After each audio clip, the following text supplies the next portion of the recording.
You are listening to Girls, Ghosts, Ghouls, a podcast where three women discuss horror movies from the silent era through the 1970s. You can find us on Facebook, Instagram, YouTube, and Spotify, and Anchor. Timely, topical, terrifying. Hello, and welcome back to another episode of Girls, Ghosts, Ghouls in our continuing Poetravaganza. Who's excited? I'm excited. I'm excited, definitely. So this episode is Murder in the Rue Morgue, with Murder in the Rue Morgue. So there's a lovely 1932, correct me if I'm wrong, Bela 32. Lugosi, Hmm. Murder in the Rue Morgue, which, you know, so I listened to the actual story. Did you ladies refresh yourself on it?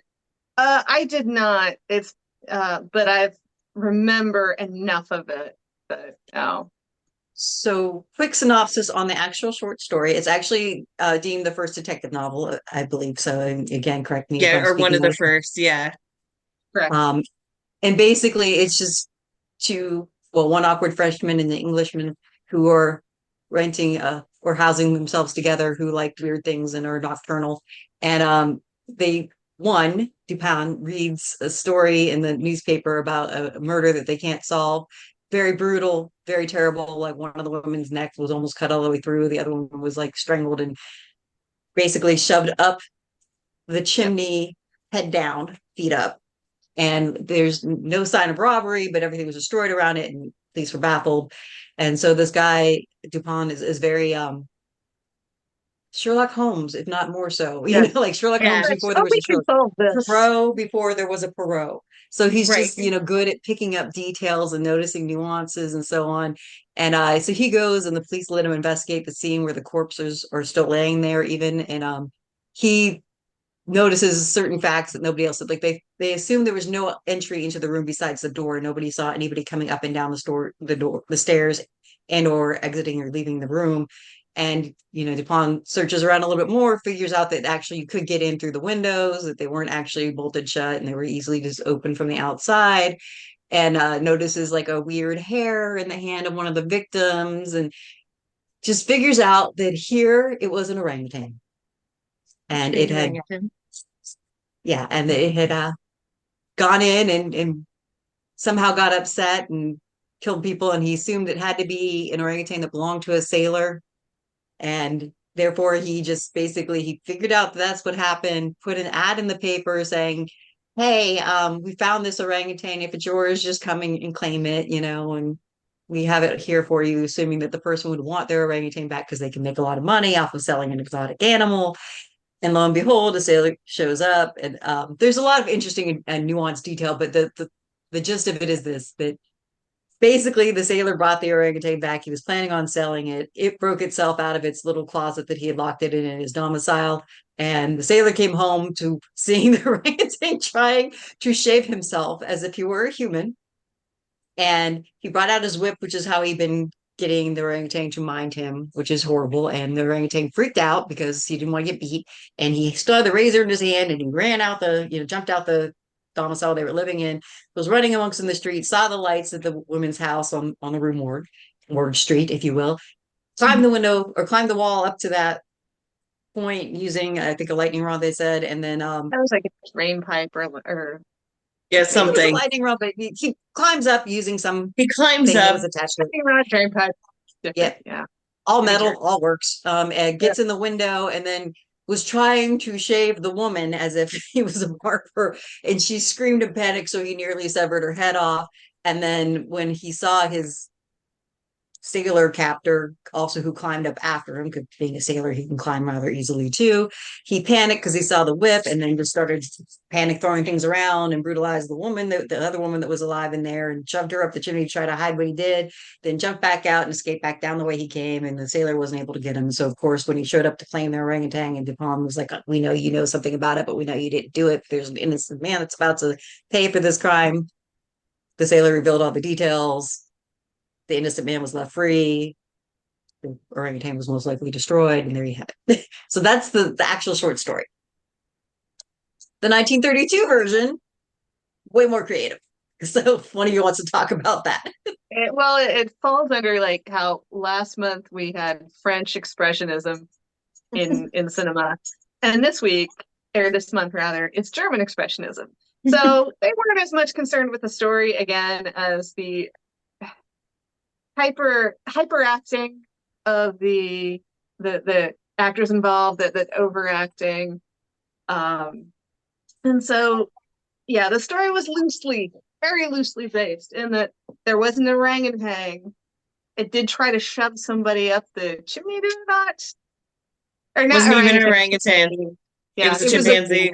Well, and, it was technically a chimpanzee. The story calls it a gorilla in the movie, but it was always oh, a that's right. chimpanzee Yeah, they were showing. one of the monkey slash ape family that can Apparently, kill they you. figured How about we 1932 leave it at that? distinguishing between gorilla and a chimpanzee was a finesse that people didn't have. So whatever. Yeah. So in that there's the animal that kills people, hair found in the hand. You have the two students who are rooming together, who the one figures the story out. And the difference is this one has these two bachelors and their girlfriends go to a fair, circus, and they see what is the sideshow act of our lovely doctor and his animal companion. And he is trying to bring it about from as a scientific discovery, which is not well received really by the crowds. Well, And to clarify, he's touting evolution, yes, Yes. which the theory existed before Darwin, so it's accurate it to him, but they did. didn't Yeah, call it evolution at that time. So him using exactly. the term evolution is a little weird for the movie, but whatever. There's Yeah, other weird synchronicities that are off exactly. too. But And the doctor So is played by Bela Lugosi and his eyebrows. those were some fabulous eyebrows they gave him. that is the Fabulous. best way to phrase that, because I think the eyebrows were a second character. They were. But They let's also were. talk about his flawless French, though. Like everybody, we mentioned this before, I think, in some other Bela Lugosi movies that we've done. But when you used to hear Bela Lugosi talk about, they acted like he couldn't speak any other language besides Hungarian, and that he was only phonetically speaking English, and overlooking the fact that he was a polyglot and he did speak a couple of other languages fluently, including French. And French, he did it in an actual like flawless accent of French, Yeah, the it was French beautiful. speaker. So Yeah, that is something I wouldn't have caught the accent about being so good, because I've never. It's been since middle school where I Yeah, took any French. but it was So lovely. another little twist here too is where the orangutan was a perpetrator of the murders. In this, it actually isn't the gorilla killing people, except for I think one person at the end. It's Dr. Miracle, which is yeah, Bela it Lugosi's is the character who's mad killing. scientist. His Yeah, eyebrows may have been innocent though. they may have. Not entirely sure. They might have grabbed a knife themselves. They're But accessories. so basically, back to your point, Rebecca, about science, he's Yeah, trying to prove that evolution is real and that we are the same as the gorilla slash chimpanzee. And he's doing it by, I think originally he was abducting women of the night and taking their blood and mixing it with the gorilla slash Eric. We'll just call it Eric. That's what the gorilla slash injecting them. chimpanzee's Yeah, name, injecting them with Eric's blood. blood, because he's wanting them to prove that it's a compatible match. And it's Oh, failing, which I don't Because it's know, not. scientists. I'm gonna go with it's failing because the blood types don't match. Not just uh, because it's animal, but also because the blood types don't. yeah, because as I'm watching that, I'm like, dude, even if you get two people, you might still have this reaction. Exactly. I thought that was fun.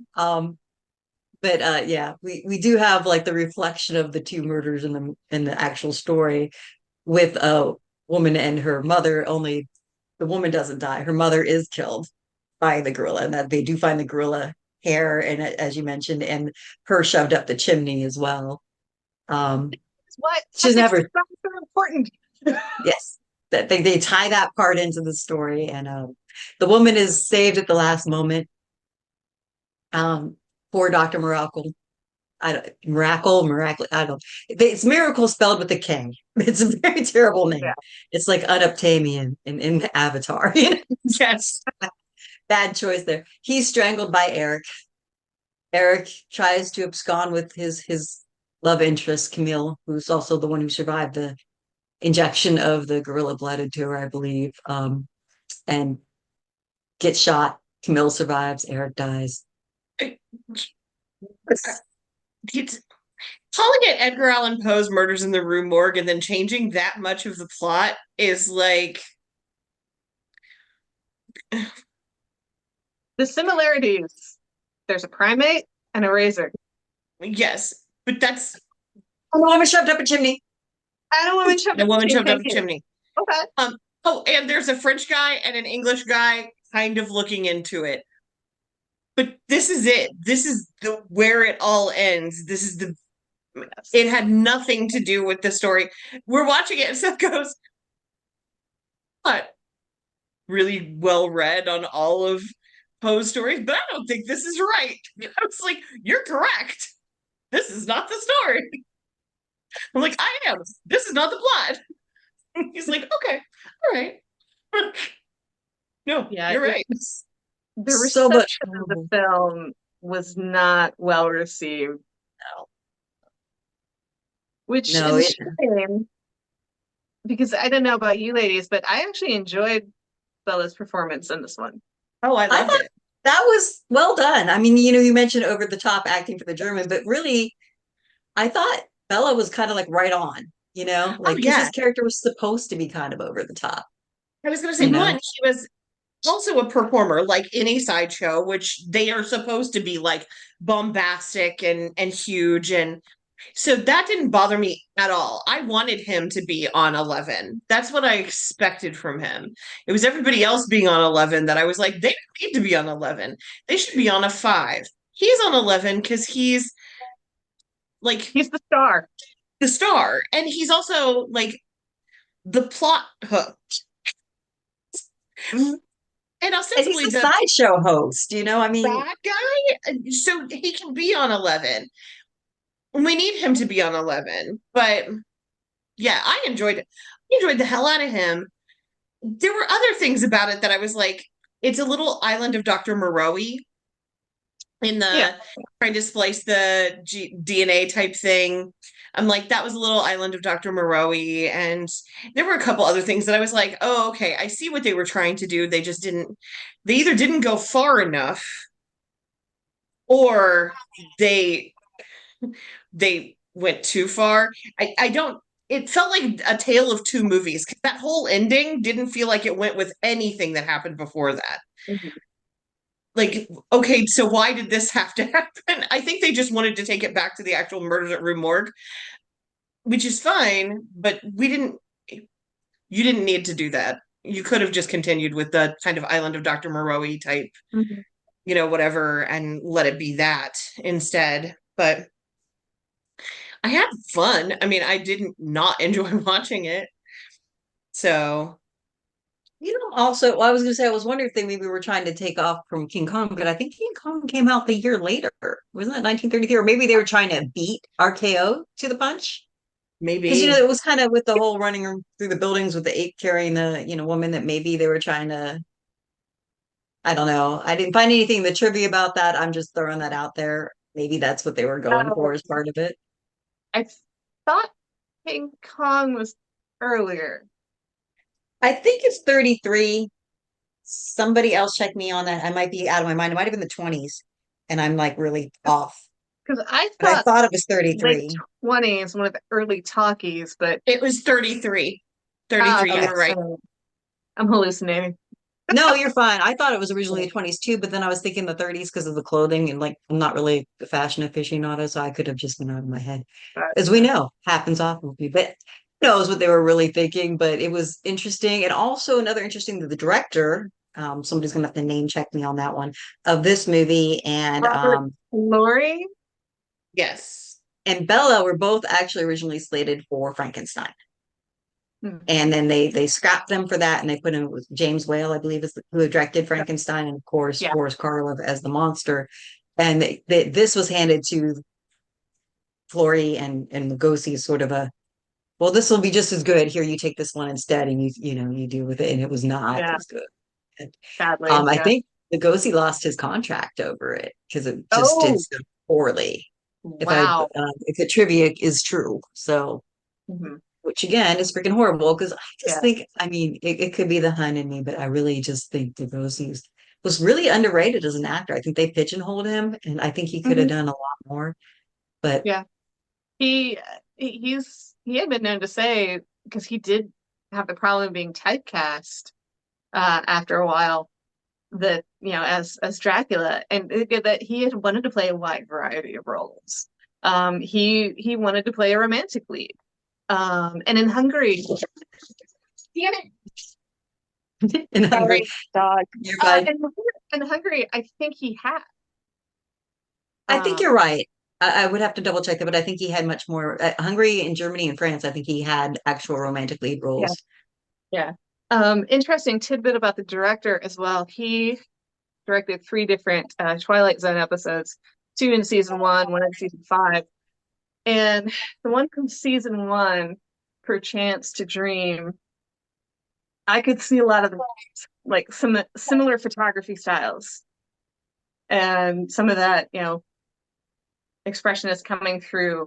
Uh, in the Twilight Zone episode, it was a dude who goes into a psychiatrist's office because he's having these dreams where he knows he's going to die because he has a heart condition, and in the dreams he's getting you know, startled and excited and what have you.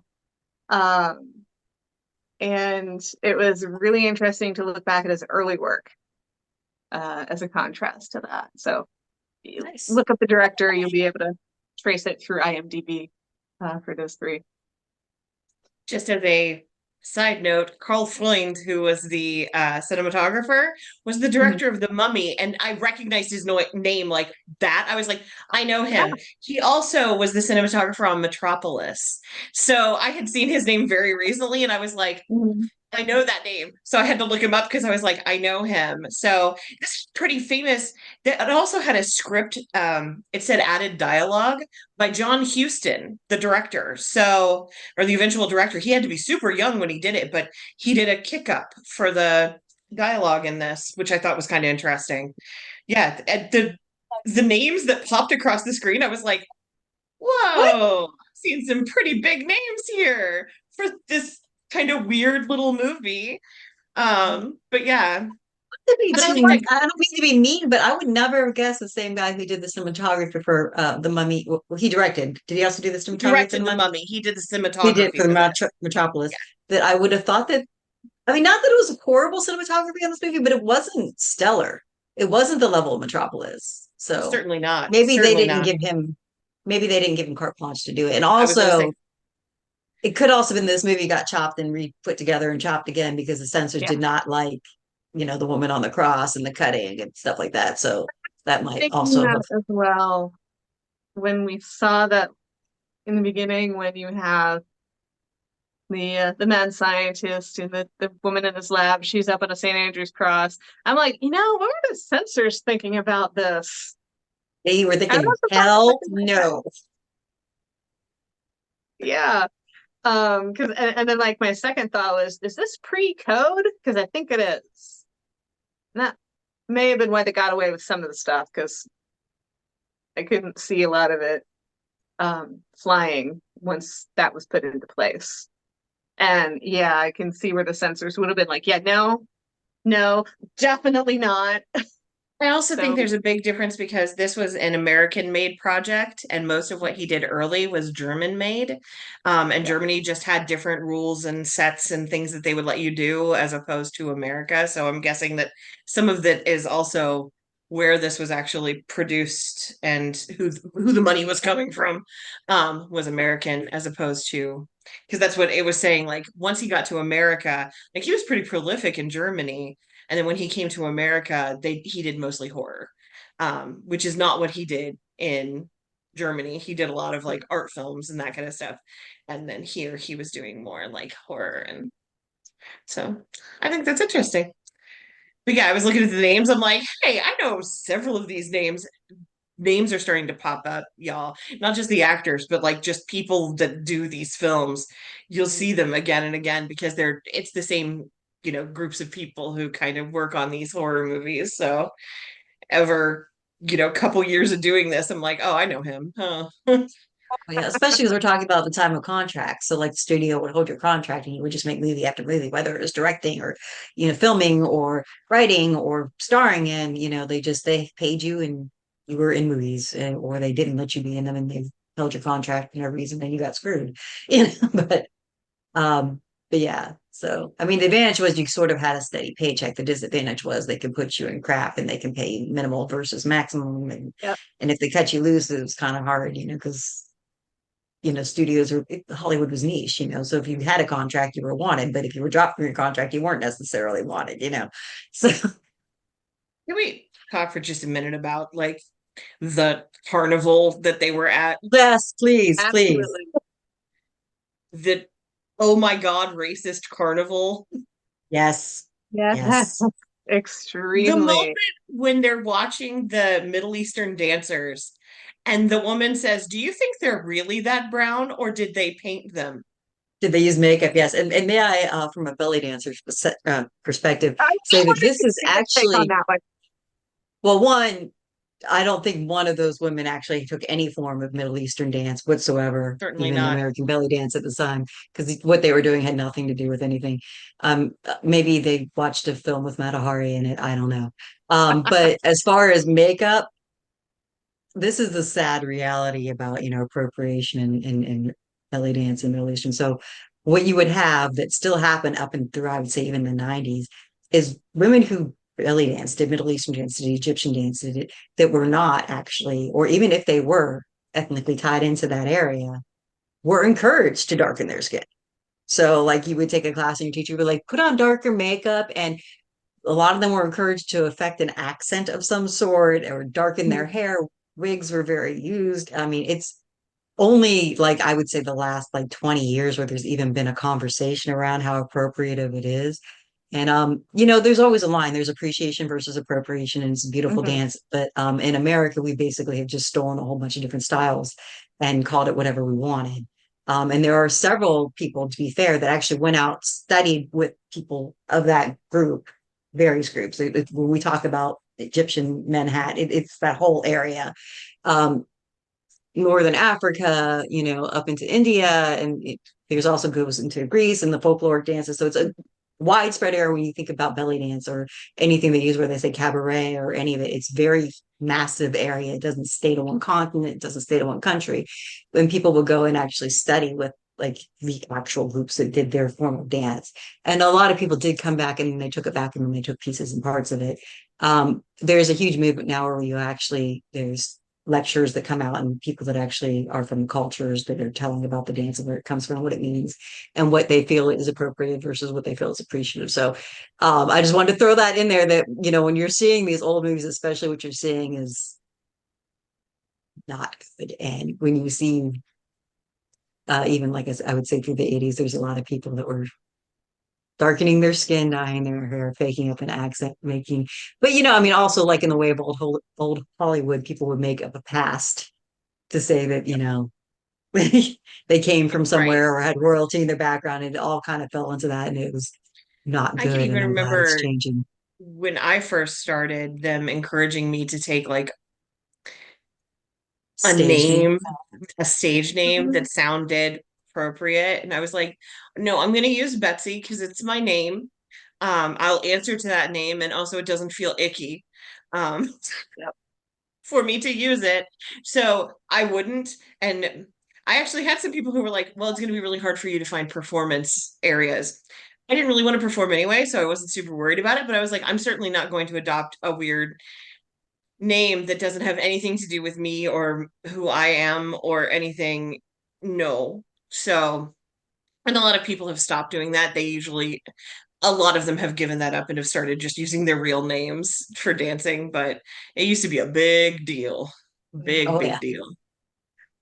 So, but and you take belly dance, I've taken belly dance and all forms. I've taken cabaret and tribal style and everything in between. So I've taken a little bit of all of these things. And I've also taken like history of classes where you learn, you like, this is where these moves come from, this is where this comes from, which is very, very interesting. But yeah, it was bad. Also bad, The Americans. Yes, I was about to tag in on that one. The sideshow was awful. From any perspective, Yeah, they there were was also pretty a group much, of indigenous people. Yeah. yeah. Yeah, Because I mean, like any sideshow, they're going for sensationalism. yeah, Um, and truth doesn't matter. Truth is discouraged. it was So they uncomfortable. had yeah, It so was they had a group of uncomfortable. Apaches. Yeah. It Oh, was sad all around. painful. Uh, It is painful. Yeah. so one of my favorite parts did happen in the carnival. And that was Bela Lugosi's thing where they called him a heretic, and he was like, heretic, heresy. Go ahead, Rebecca. Go. Yes, heresy. They still burn heretics. It's like, oh, snap. That was beautiful. And I It made couldn't me help so it. happy. It did. It did. Like, Um, because like even when I was in college, it was sophomore, junior year, I forget which. This I had a history class of I think it was ancient Egypt to Mesopotamia that I was doing was talking about the region and whatnot, and the professor was very pretty much blasé on anything. And this guy later, I'm gathering up my notes and what have you. And there's another individual wearing his little Campus Crusade for Christ t-shirt. So instantly I'm like, son of a bitch. And he's talking, he's like, yeah, that's kind of heretical what he was saying. I'm like, what are you? Are you from the past, from the Middle Ages? Who uses that anymore? But I was just like, oh, I thought he was really interesting. I had a seventh grade science teacher that was pissed that he had to teach evolution and was really sarcastic and evident about it. This is a Oh, public school too, just to be clear. oh my And he was like, "Oh, so we're, according to this, we came from monkeys, and this is where it said we happened. But here's creationism." God. Okay. uh, I Ah, took I took a history class that was the beginning of civilization through the Renaissance at Columbus State. And one day we walked in, and the teacher just calmly looks at the class and says, "The Bible is the single biggest book of propaganda that has ever been created." And you could have, the noise that happened, I was like, oh no, I'm just gonna sit back and let this happen. I'm not saying a word. One it's like kid like took his water bottle and heaved it, like, oh, it was crazed. It's amazing. He explained why he said that, but it was amazing. But he just goes, there it is, and just let it go and just stopped. And we're all like, there are those of us who were like, oh no. And then those who were like, these are fighting words. And we're ready to like drop. And I'm like, this is great. I love that I came to school today. that is a very good way to get everybody engaged one way or the other. I mean, it was one of the days where like everything just kept going, like conversation was not stopping. Yeah. So, but oof, man, that was hard. Yeah, but I did love that moment in the movie. It is. There were many fun moments and Mhm. then weirdness in between. A That's lot a of very good way of putting it because the whole thing felt to me mildly disjointed. very, Yes. very. Good. I'm glad this is not just me. Yeah, No. yeah. It was a tale of about six different movies because there was the part when they were going to the carnival, and then the part when the monkey experiment things were happening and women were dying, and then the part at the end where all of hell breaks loose and the actual like murders in Rue Morgue happen. But it felt very separate. They weren't connected enough. I guess the characters were connecting them, but honestly, all of the characters looked the same to me. They all had on the same clothes. They all looked the same. All the women wore Except the Bella. exact same hat. Yeah, except for Bella with his eyebrows. He was the only one I recognized at any given point. So it was very hard for me to follow 100% who each character was. Like at one point, a cop was talking to somebody, and I wasn't sure if it was a cop because they all looked the same. Like, which This one is is one the of police officer? Yeah, Which one this is is one of those that might be easier to watch in color because you oh might have my a better time identifying people that way. maybe? I mean, I'm it's just possible.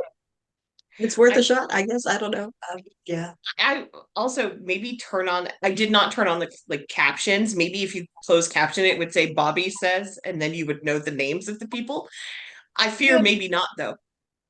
that's a good thing because mine was showing up with captions, and I'm not sure if I had put that on in my TV settings or what If it was just have on there. you. And the captions were very bad, very That bad. happens too. That happens Um, too. like they would paraphrase what the actors were saying or use totally different wording. Um, Okay.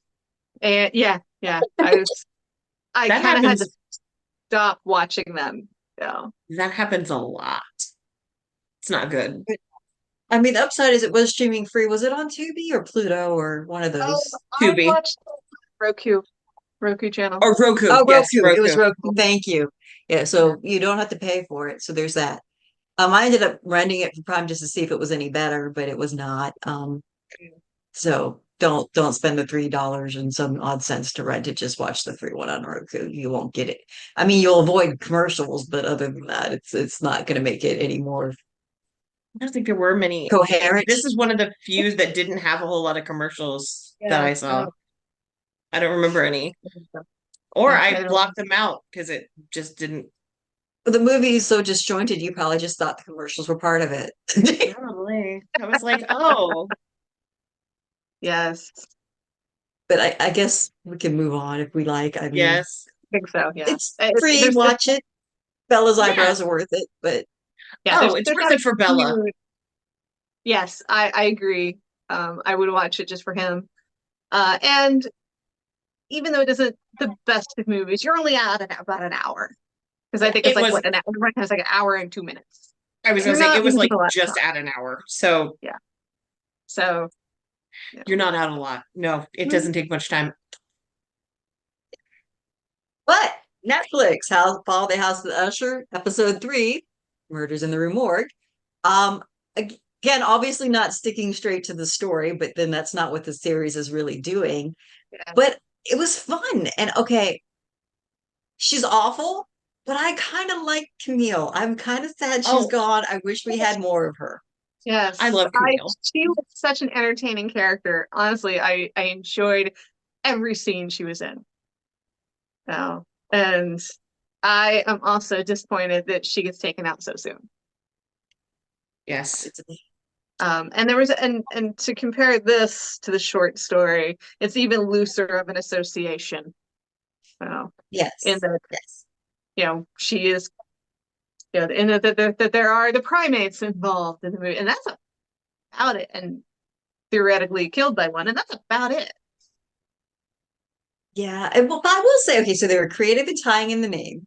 So Roderick Usher Enterprises, RUE, and then the kids called it the morgue because it was where animal experimentations were done. So they That's where died in the animals story. go to die. Die. Yeah. So you got your remorgue there. You do have, as you pointed out, primates. And the murder is actually happened, or the murder is actually the primate. So you have that. But yeah, so Camille's our spin artist, and I just love how she just we have the fallout from Mask of the Red Death and Perry's horrible tragic end, and the near end of Morella Morella, yeah. Usher. The yeah, Um, yeah. and in their first, they're trying to hand it over to Arthur Pym, who again, Mark Hamill, just amazing in this role. Yeah. I love Arthur Pym. I Mhm. hate him, but I love him. Yes. Um, Every growly moment. and and Arthur Pym's take is we got to keep Perry away from it, the whole family away from it as much as possible. Somebody else's party, and then Camilla gets wind of it. She's like, okay, this is my job. Tell Arthur to stay in his fucking lane. And no, we put Perry in it. He's an accidental death. This is sympathy. We can't buy, you can't pay for this. This is Yeah. just, we got to take it while we got it. We have this charity award, we have all these things we can make this work and we can spin it in this way. And like anybody who says anything mean about the family at this time is attacking this poor dead kid who, was this wonderful charitable person that we couldn't talk about because we wanted to keep it secret while he's alive. And now he's dead. We're going to let you know all Yeah. these great things he did. And it's fucking genius and it's twisted and it's horrible, but it's smart. awful. Yeah. And she's smart and she's vicious and but not, like she's not completely hateful. For some reason she has something against her one half sister Victorine that they never make that clear, and I'm kind of sad about it. Like I don't know if she's mad because even though Victorine's a bastard, she looks to be a little more accepted than the other bastards, or what it is she has against Victorine, but they kind of call it out a few times in like the earlier episodes. We're like, why do you hate your sister? And there's no answer. I would have liked to have known. Yes. I mean, aside yes. from the fact that they're both just horrible people that clash, I mean, maybe Yeah. it is that simple. No. And I do love, well, I mean, I guess, no, to be fair, you know what? The Raven, who I don't know what they really want to call Carla Guggi on his character's name, but I just call her the Raven. Right before Her she name is kills Verna. Verna, thank you. Right before Verna executes Camille, she basically talks how that she thinks that Camille hated Victorine because although inside Camille and Victorine were the same, Victorine hid it better. And that was supposed to be the reason, but I felt false. That was one of the things where I'm like, it's not enough. Yeah. I wonder if it's more that she has that big speech when she's sitting with her brother on the couch where she's like, Frederick's good at this, you were good at this, she has her whole gold bug thing, and even though she's not the front of it, she has it, she created it, and she's like, what do? I do spin. I don't have a purpose. And I wonder if there is like some part of her that felt like because Victorine was in the medical field and that's what their family became famous for, that Victorine got some kind of like got special treatment because she worked kind of in the field that they wanted her to work in, and could do the experiments and stuff for her dad and different things like that. I wondered if maybe that was what it was, but we're never told that explicitly. But because she doesn't really like any of her siblings, really. I think the closest she comes to no, the closest she comes, I think, is to the one that she was on his couch, whose name is defeating me right now. Oh God, it's running out of my Leo, right? Yeah, Leo. Leo. Yeah, I think that's the closest she comes. But even that, like you can tell, like she likes him more than the others, but I don't think it's still like sibling They're not close. affection. Yeah, they're not close. Because he's like, you can stay, we're having a party, and she's like, no. But I just love right before that though, where she's like, "You have this lined up, this lined up, this lined up. Are you telling me that you just took a fucking edible?" He's like, "Yes. Do you want one?" She's like, "Yes, I want one." Wait. But yeah, I think I interrupted a thought you were having, Rebecca. Sorry. It's actually my thought really is with any of the siblings, people like that aren't raised with an ability to have genuine affection. I don't think. Yeah. Well, and to your point, they weren't actually raised together. I mean, the two non-bastard children were, but all the others, they were all separate mothers, and it also the conversation on the couch she's having with Leo that comes out that, they found out at different ages. Yeah. Like I think Perry was 16. Leo said he was 20, she was 18, Perry was like 16. Yeah. So they also don't know each other that well, to be fair. But and I think almost immediately upon finding them, they were put into almost like battle royale competition. Yeah, like a competition to compete for money, to compete for a position. So yeah, I don't think there is really any affection amongst these kids because it wasn't fostered. And he claims that he was bringing them in because he loves them, but I don't think that's what it is. I think it's more of a possession thing for Usher than anything else. Yeah, I think it was kind of oh, go ahead. I was gonna say it's not out of caring, it's out of possession. these are mine and I will keep what is mine close. Not necessarily out of caring, but because they are mine to control and manipulate. Yeah, I agree. Ownership and also his quest for immortality, I think is another way of doing Yeah. it. Like I think somehow he thought he was Mm, going to outdo Verna by having as many children and grandchildren as possible, you know. okay. It's just an assumption. It doesn't come out in the movie or the series anywhere. I just think that maybe that was part of I it's think a that's a good lot of theory. men's mindset, isn't it? That they like to just Yes, reproduce because they think it adds value to themselves or says something about themselves and their virility when all it says to us is you're a fucking idiot who can't figure out a goddamn condom.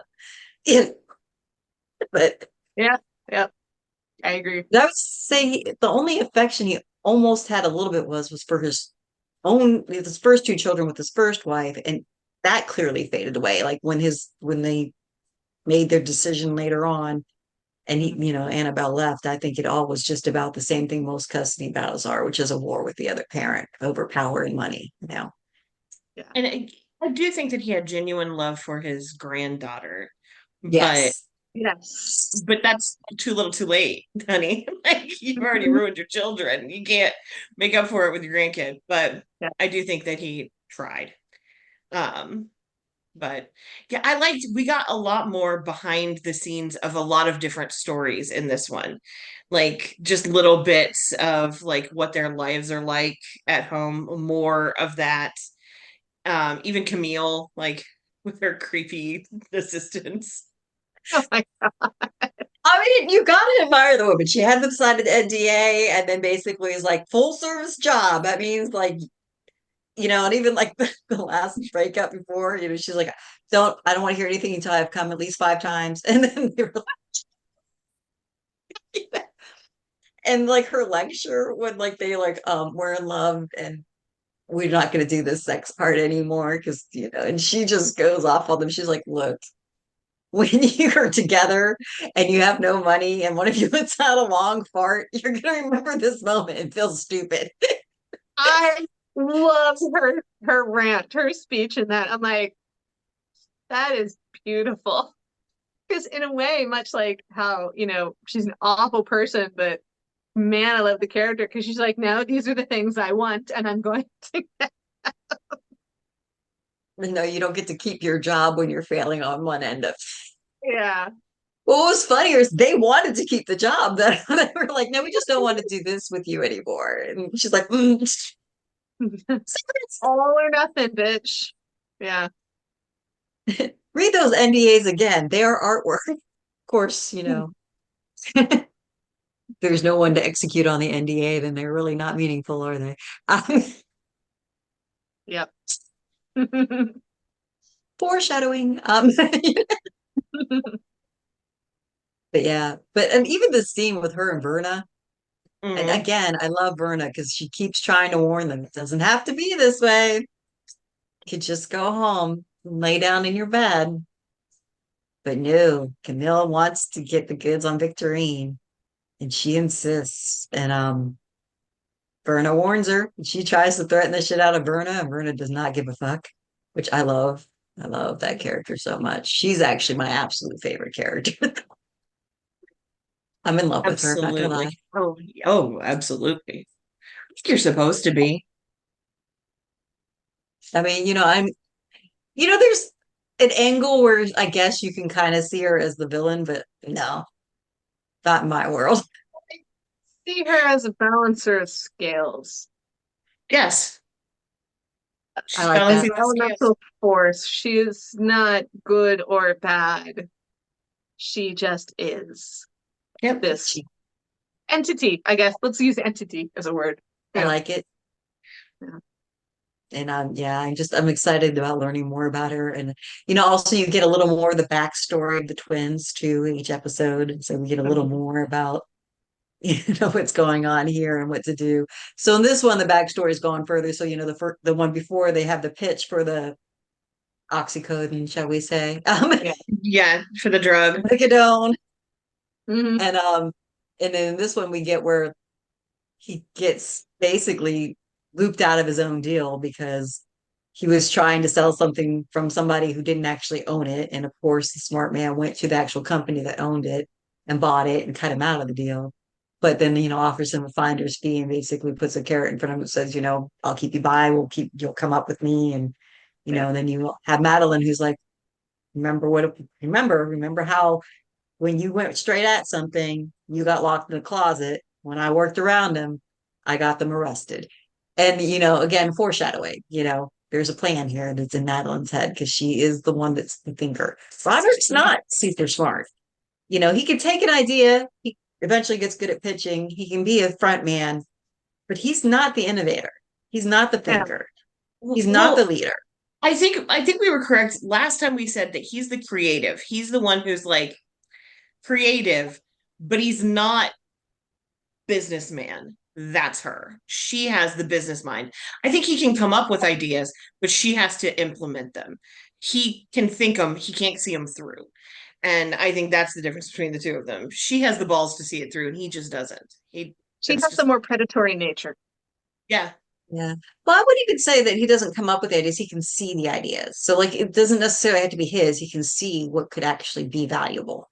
Yeah. And know it, which is an intelligence. I shouldn't take it away. Mm-hmm. That is a smart, good, perceptive thing when you can see.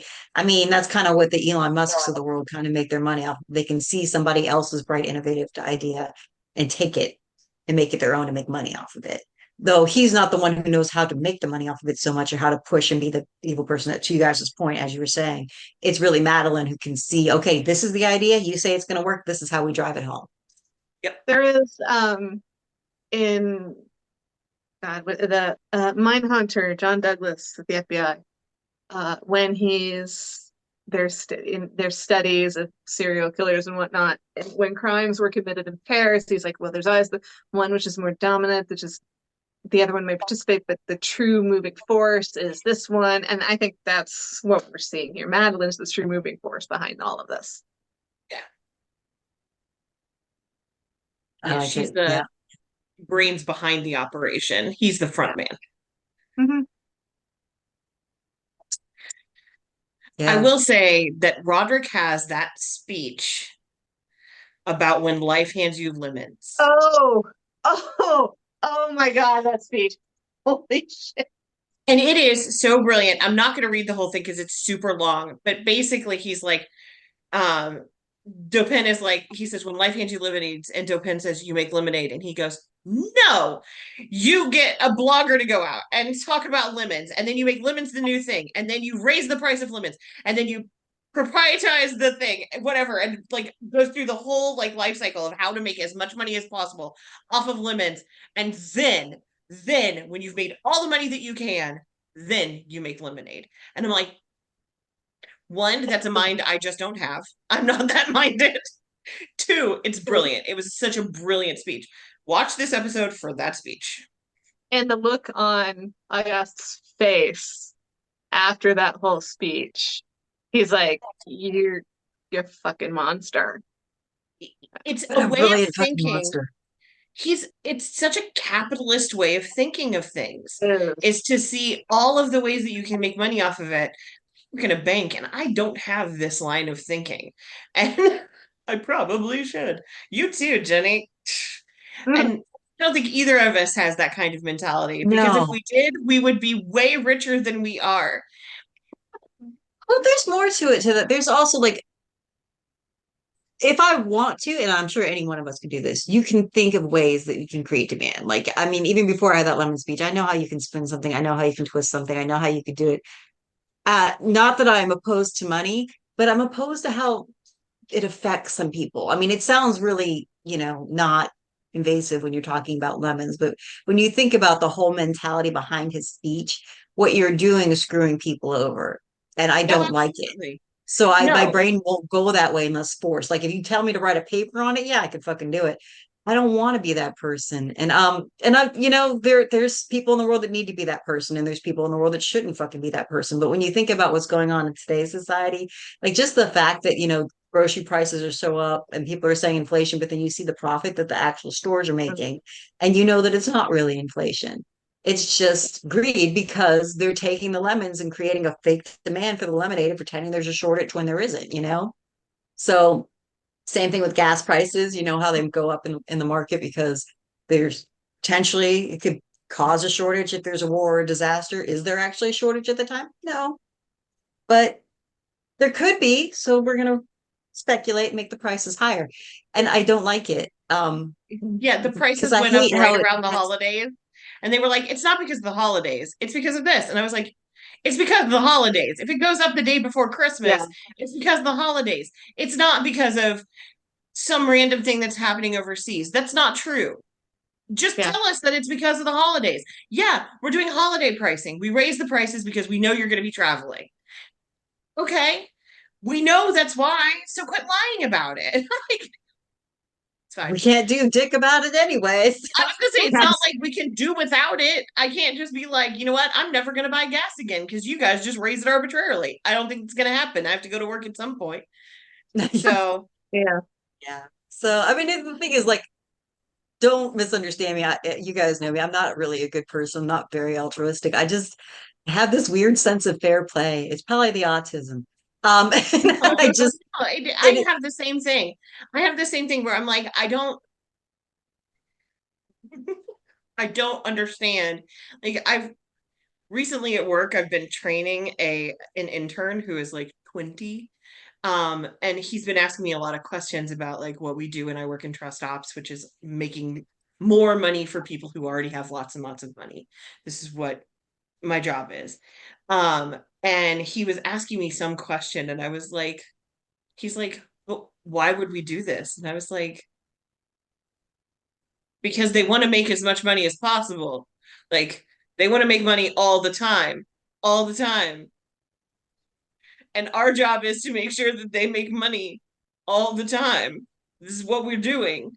And he's like, oh, like, but he's so sweet and innocent and absolutely has no idea what the world has in store for him.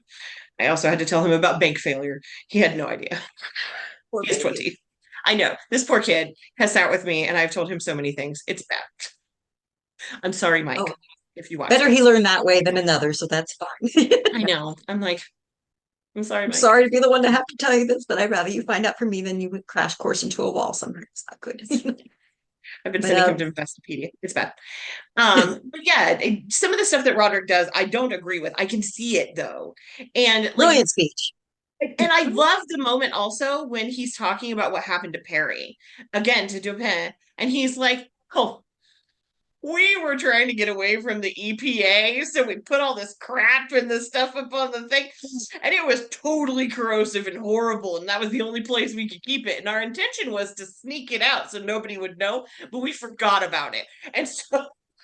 Well, no, but we had to wait till we were going to take down the building so we could sneak it out then. Yeah. It And was Perry would have known had he paid any any attention to the attention. fucking family business, which is true, but he puts it all on Perry. You can tell he's trying to He shift does. that He's guilt like, away from himself. this is all on Perry, and none of the blame goes on me for doing this in the first place. Yeah, he had some great speeches in this. Camille And also had again, some an great excellent speeches. actor. Mhm. Oh yeah, he does such a good job. Um, yeah, this was a real fun episode. I really enjoyed everything about that episode, except the very last little itty bitty bit in which there is animal murder. That's not my favorite part. Setting us up for the Yeah. next episode. Yeah. And made me sad. But warning, trigger warning for the next episode, animal murder. Well, actually, even for this episode, because they do show the scars and stuff on the those are I chimpanzees, I was gonna believe, in say, this one. yeah, the And And chimpanzees. And they talk about it. They talk yeah, they about, talk. yeah, basically what even starts this whole thing is that they're talking about the fact that her sister is faking the results on that transplant, the heart piece that they have. She will the chimpanzee will die and she'll just replace it with a new chimpanzee, give it the same scars, and is rumored to be cutting them up and sneaking them out in her purse to bring them out little by little so that then they can be incinerated, as opposed to taking the corpses out, which would people would notice because of the cameras. So that's what she's in there trying to prove is happening. That's why Camille goes to the thing in the first place and ends up Rue Morguing it. Is because she's trying to prove that her sister is rigging her own trials. Faking her experimental data. Yeah, because she wants to go to human trials and she needs to have the animals survive in order to do that.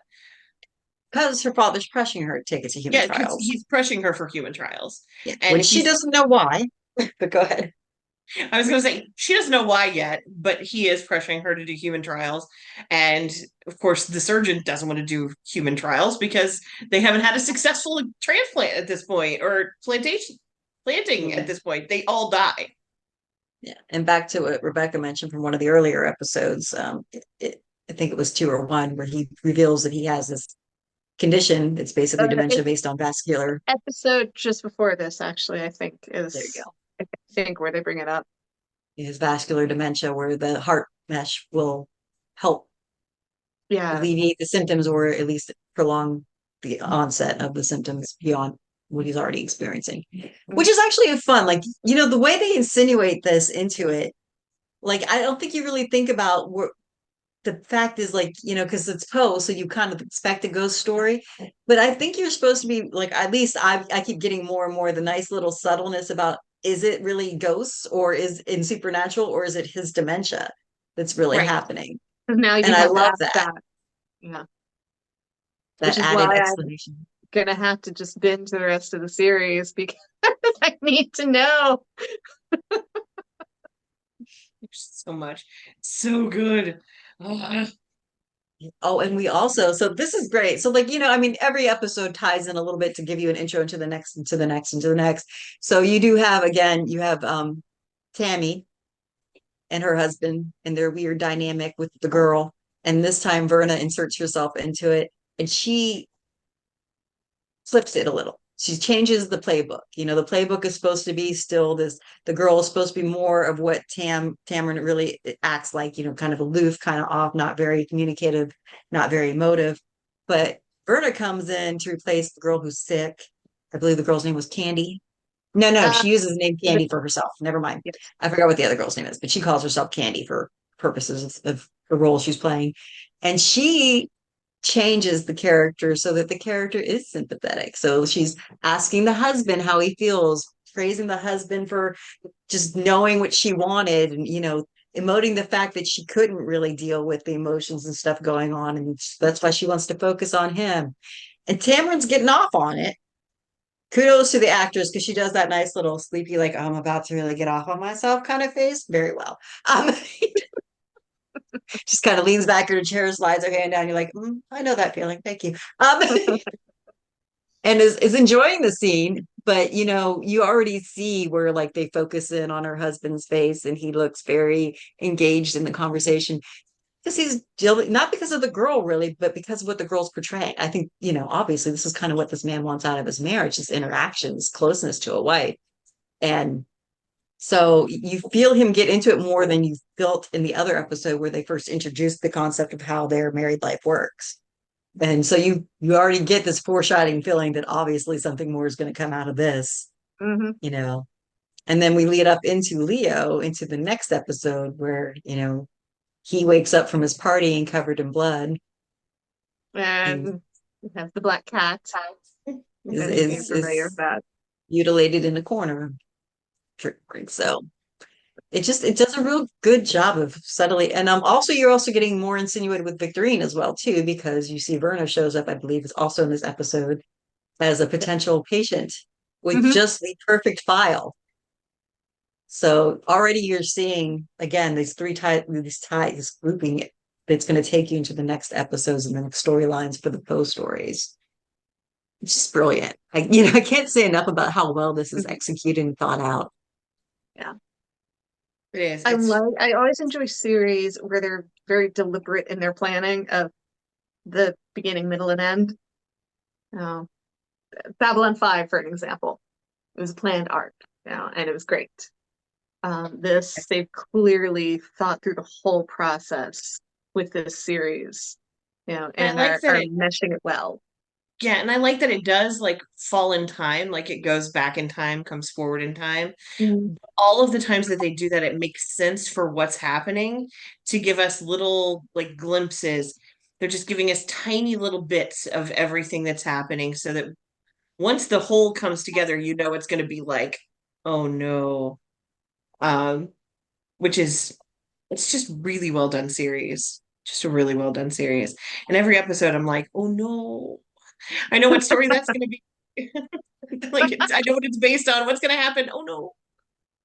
Oh, and let's not forget Frederick Morella, because you see that tie in too, you see Roderick really ripping into Frederick right outside in the hospital, being like, this is your fault, you were supposed to have this building down. If this building wasn't there, Perry wouldn't have been there, your wife wouldn't have been there. What, this is on you.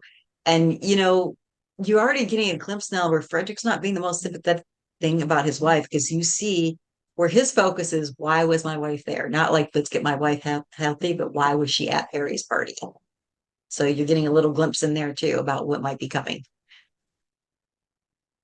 So, Gary. but anything else, ladies? Just No. that I enjoyed both of our offerings for this month.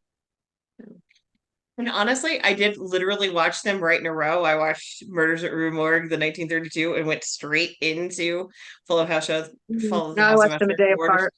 apart. And honestly, it worked weirdly, and it flowed really well into each other. I'm like, oh, all right, this actually works pretty well. I was not disappointed. I did that yesterday. Just sat and watched everything just straight through.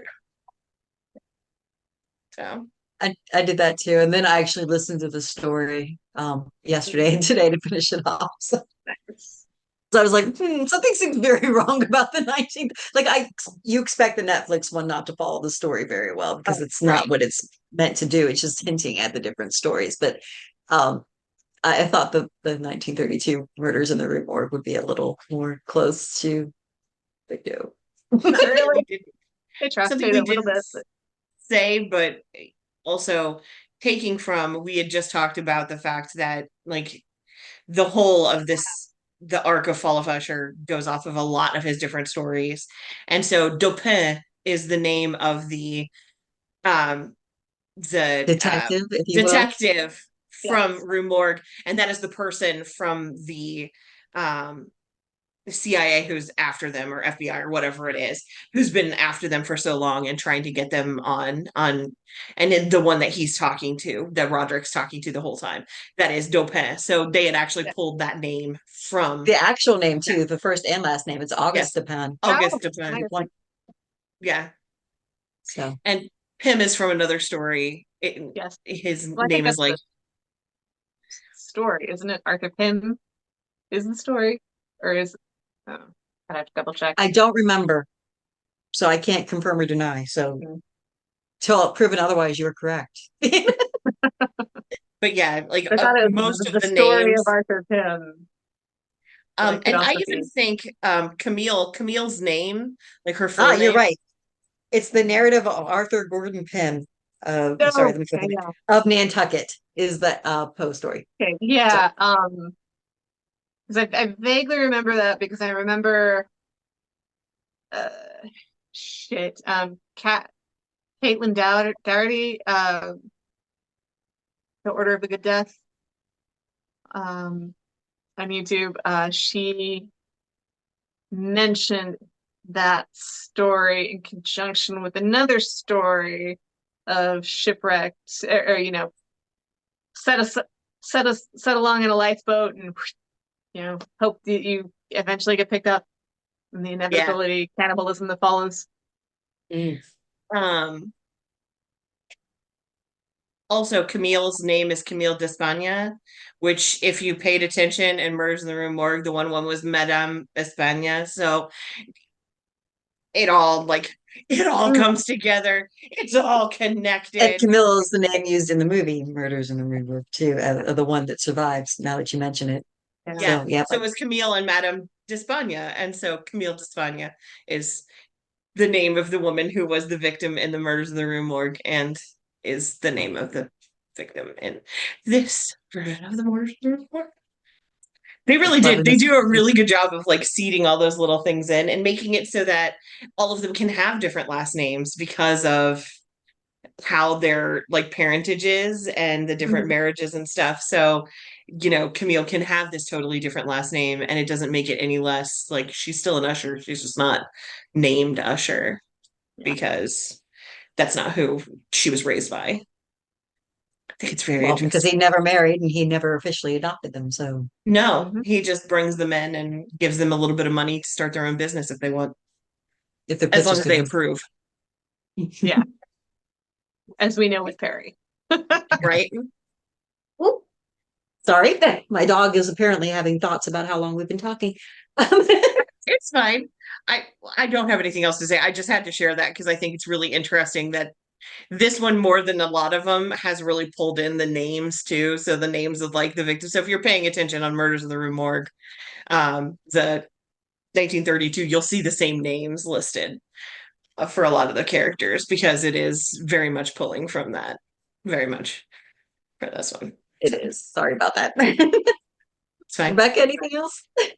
Not really, just like I said, I really enjoyed both offerings this month. Me too. Me too. So again, watch this series if you have access to it. Do a 2-week free trial and watch it. It's 8 episodes. You won't regret it. Make sure you cancel so you don't give the bastards money. That's fine. Um, again, Murders in the Rue Morgue Yeah. is right now free on the Roku channel app. So you won't lose any money watching that. Just some time, and like there's elements that make it worth the time. It's just Yes. it suffers from being low budget and old and appropriative on several I was gonna levels. say And an old, yeah, but Bela Lugosi and his eyebrows are well worth the watch, if nothing else. I agree. truly those eyebrows.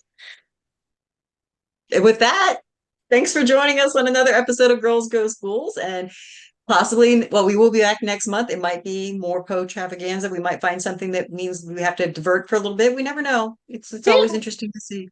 It's a surprise every time. absolutely. So thanks, everyone. Bye.